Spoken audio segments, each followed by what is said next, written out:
At the start of the story, we meet Henry, an ordinary man working the night shift at a toll booth. His face showed the look of someone whose life had completely lost its spark. When he got home the next morning, his wife Debbie told him the same thing, that it seemed like he didn't love her anymore. She reminded him how much better things used to be when their love still felt alive. As they were talking, a loud knock came at the door. Henry opened it to find his friend Eddie standing there with another man named Joe, who looked like he was in terrible shape. Joe started throwing up non-stop, and since Debbie was a nurse, she immediately brought him inside to help. That's when Eddie told Henry that his basketball team had a game that day, and because Joe couldn't play in his condition, Henry needed to take his spot. Henry tried to say no, but Eddie forced a jersey on him and dragged him along. On the way, Henry asked where the game was being played.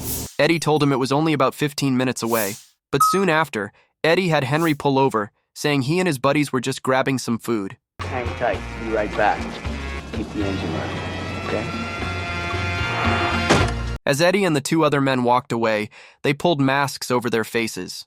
Henry didn't even know those other guys. Then all three of them pulled out guns and stormed into a bank. Henry, clueless, still didn't realize he had been set up to be their getaway driver. The car itself was stolen and hot-wired.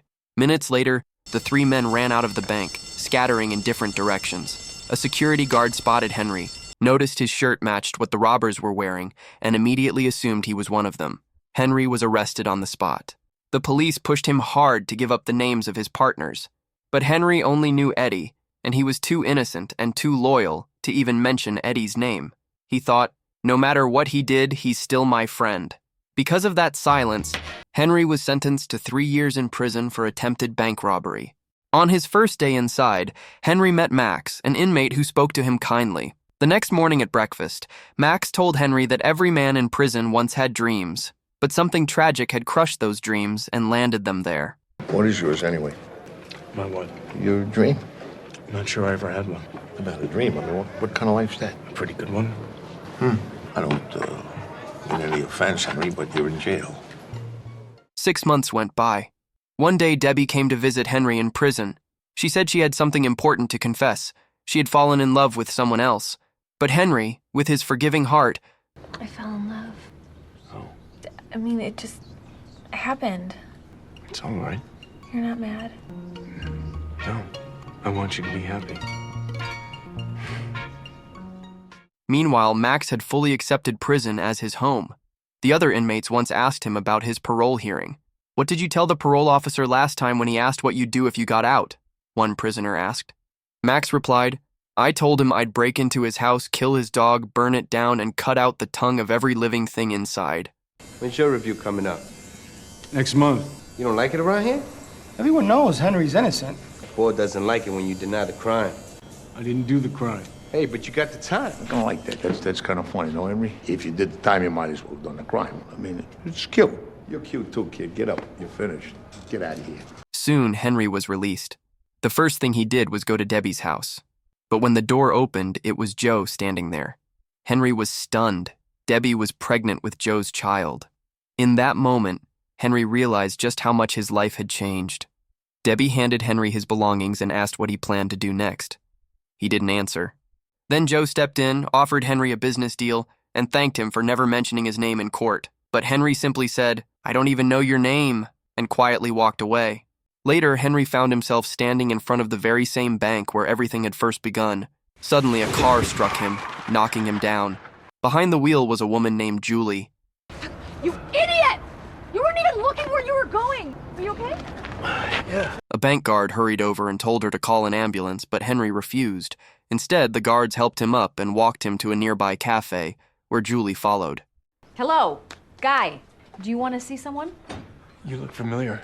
What? Julie quickly replied, "Don't look at me. Just watch where you're walking," and then walked away. Inside the cafe bathroom, Henry noticed an old newspaper clipping taped to the wall. It was from 80 years ago, reporting on a bank robbery. According to the article, the heist had been carried out through an underground tunnel that connected the bank's vault to a theater located right behind it. With this discovery, Henry went straight to the prison to see Max. Excited, he told him, "I finally found my dream." The bank. The bank is your dream. Yeah. The one I didn't rob. Will you help me? Help you what? Will you help me rob the bank? So you can get out of here if you want to. No. Yes, it is. No, it is not. Max. This is my home, buddy. This is not a home, Max. I need your help. I got cards, kid. Max, look, I thought about it. Afterward, Henry went to the theater where Julie was rehearsing for a play. During practice, her director harshly criticized her, saying she wasn't fit for the role. Frustrated, Julie stormed out and went for coffee. When she noticed Henry trailing behind her, she asked if he was following her. He denied it, but still ended up in the same cafe. Over coffee, Henry complimented her acting, which made Julie soften a little. She even thanked him for not reporting the car accident. Meanwhile, Max applied for parole. After answering a few questions, just as Henry had coached him, he was approved for release. When Henry showed up to pick him up, Max asked, Where is your car? I don't have a car. What is the matter with you? I mean, that is not the way you pick up a person. I think I'm making a pretty big mistake, you know? Don't worry, Max. Let me in. Will you open up? But once Henry explained his bank plan, Max was stunned. This is 80 years ago. We do it the old-fashioned way. We go in with guns. No guns. Someone could get hurt. That's very sweet of you. Maybe the tunnel is still there, Max. Maybe it is. Maybe it is. But what if the bank moved the vault since then? We'll have to check. So, the two of them went to the bank. The guard kept a sharp eye on them as they walked in. While chatting with the assistant manager, Max cleverly steered the conversation and confirmed that the vault had never been moved since the bank was built. He did it so casually that the manager suspected nothing. Still, the guard continued to watch them closely. After that, they headed to the theater to examine the tunnel. Julie was surprised to see Henry again, but before she could question it, Max smoothly said, I used to perform in this theater when I was younger. I wanted to show Henry the place. Terribly if I took a look inside. Yeah, sure. As they toured the building, Julie asked Max what plays he had performed. Without hesitation, he named Shakespeare and added, I've got so many memories here, I'd love to see every corner. With that excuse, he was granted permission to explore. While Max slipped away with a staff member who unknowingly led him straight to the tunnel entrance, Julie kept talking with Henry. She asked what he did for a living. So what's your story, Henry? I mean, like, what do you do? I just got out of prison. Prison? Sounds worse than it is. Why were you there? What, are you a murderer or something? What do I look like? Before leaving, Julie agreed to meet Henry for dinner that evening. Later that night, back at home, Max told Henry that the tunnel ran right through the green room of the theater. We'll have to take over that room no matter what, Max said. But Henry was too busy getting ready for his date with Julie. He turned to Max and asked, How do I look? Max laughed. You look as good as you're ever gonna look. Go enjoy your date. We'll deal with the plan later. During their date, Julie opened up to Henry and said her biggest dream was to become a great actress, someone whose name everyone would recognize.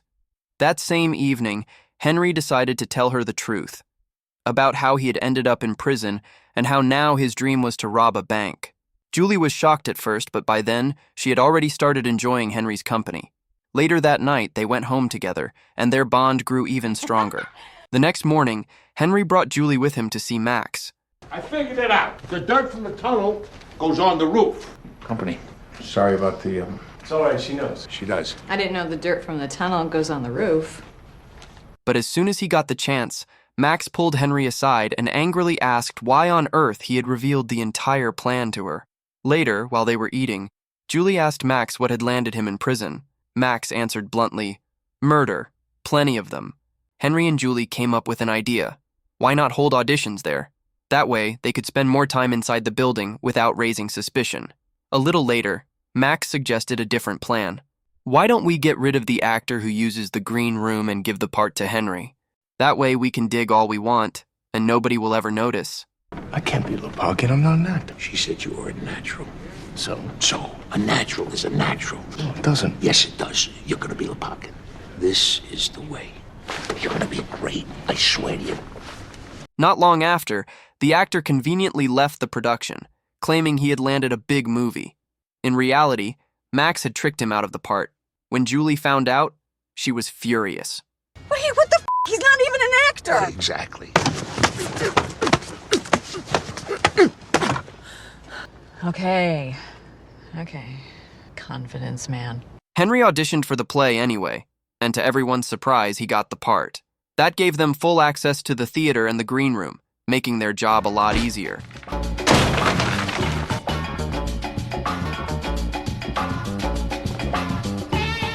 But after a couple of days of digging, Henry and Max realized the tunnel work was too much for just 2 men. They decided to bring Joe into the plan. It took some convincing, but Joe finally agreed. However, when he saw the tunnel, he laughed and said, So what do you think? I think we should get some guns and go get the money through the front door. No guns. People could get hurt. Max fired back, "We're not idiots like you. We're doing this the smart way." Slowly, the work moved forward. Meanwhile, Henry started taking his acting role seriously. For him, it was no longer just about the money. He wanted something new, something meaningful in life.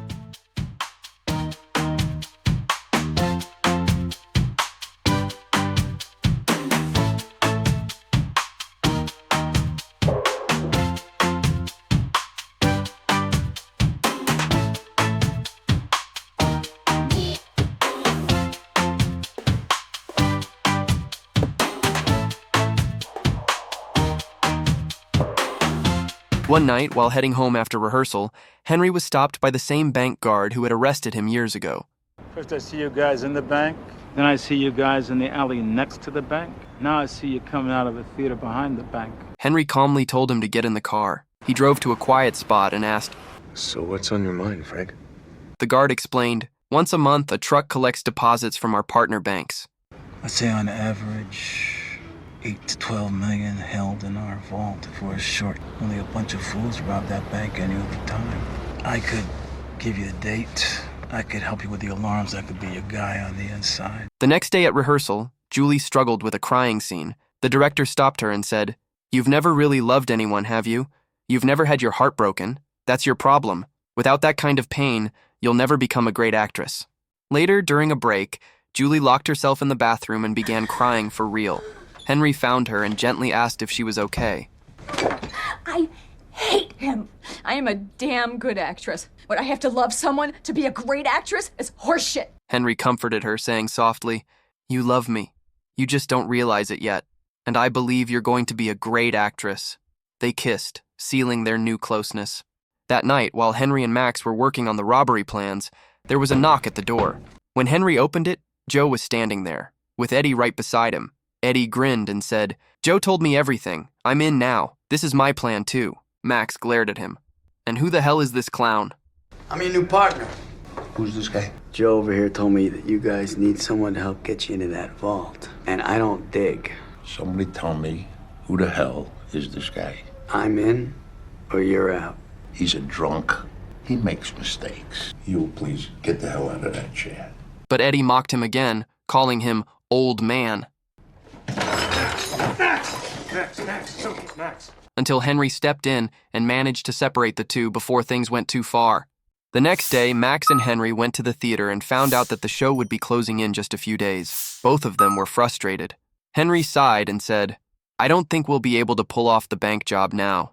The truth was, Henry had fallen in love with Julie. He knew that after the robbery, they'd have to disappear, but now the thought of leaving her behind tore him apart. Max snapped at him. "You dragged me out of prison to help with this, and now you want to back out? I've wasted my whole life just talking big. I rotted in a cell for years.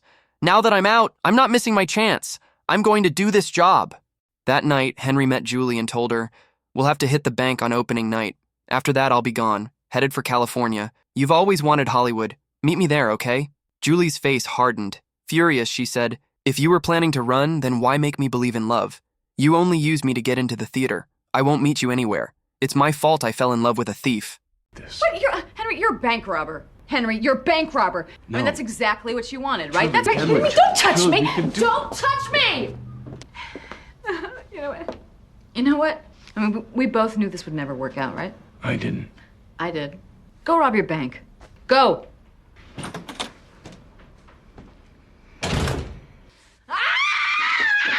Finally, the big day arrived, the first performance and the day of the robbery. Backstage, the director told the cast, "This is it. Tonight's your night. Go out there and leave your mark. 10 minutes till curtain." At the same time, just as the guard had said, the armored truck pulled up to the bank. Henry kept up his role on stage, but the moment he had a break, he slipped away to join the others. Everything was falling into place. First, they broke through the brick wall with heavy tools. Then Joe used a welding torch to slice into the iron vault, leaving a wide opening. Meanwhile, Max had already cut the wires after receiving the guard's signal, so the alarm system stayed silent. But then, everything turned upside down. Eddie suddenly pulled a gun on Max and ordered him to step aside.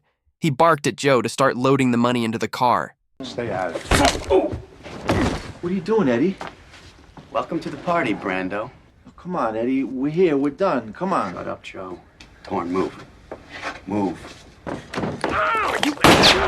Finally, Max managed to wrestle the gun away and started beating Eddie mercilessly. In the struggle, the gun went off and a bullet grazed Henry's leg. Meanwhile, back at the theater, Henry's next scene was about to start. Limping badly, he forced himself back on stage and delivered his lines. The audience had no idea anything was wrong. After subduing Eddie, Max tied him up. Then he, Henry, and Joe grabbed the bags of cash and made their escape. But suddenly Henry told them to stop the car. Joe and Max looked at him in confusion. Henry said, "Go on without me. I'll meet up later." What's going on? Max just sneered. "Let him go to hell. Drive." Henry ran back to the theater, limping all the way. On stage, Julie was in the middle of a performance when Henry climbed up beside her. Breathless and bleeding, he told her, Meet me in Moscow. Because I love you. Meet me in Moscow. By pure coincidence, the play called for a similar scene at that exact moment. The audience thought it was all part of the act and leaned in, completely captivated, waiting for Julie's response. The director dimmed the lights and whispered from the wings, Jula, say yes. Finally, after a long pause, Julie looked into Henry's eyes and understood. She didn't speak the word, but her expression said everything. And so, in the end, the hero won the girl and the money. Subscribe for more videos like this, turn on notifications, and leave a like to support the channel. Thank you for watching.